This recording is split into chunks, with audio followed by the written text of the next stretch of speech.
when I got, that intense sadness were things that I knew weren't helping me.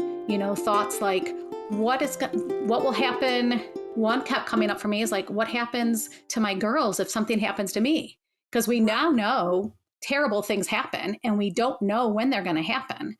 And Right. so what's going to happen to me? Like if something happens to me, like now, what's going to happen to my girls? So Right.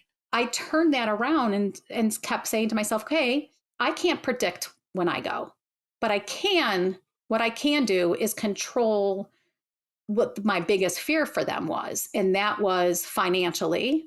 So Okay. I made sure that I put things in order so that they would be taken care of if something happened to me. I wanted to make sure that if something happened to me before they finished college, that they one would get their degrees, and that nothing would stop them or nothing would be a hurdle for them to get what they wanted. I do remember my younger daughter saying, "Mom, thank you." And I'm like, "Thanks for what?" And she's like, "For teaching us how to manage or modeling, showing us how to manage these really awful things and still do life." Because I think our lives prior to loss, as beautiful as they do lack a piece of understanding and compassion for the suffering of others. Mm-hmm. And your mind is expanded and your eyes are opened to things that you never saw before.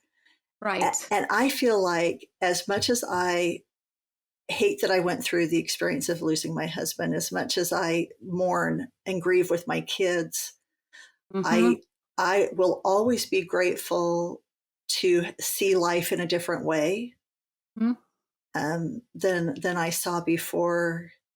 So that piece I'm grateful for, and I'm grateful that I don't feel like I need to be where I was before for that to be normal.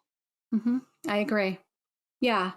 And that's the other thing that I learned. I went to a free training, and that was things that I learned is that like I could stay here with my grief and not like I kind of was just dealing, like I could go through life, you know, but I knew that that's not what I wanted.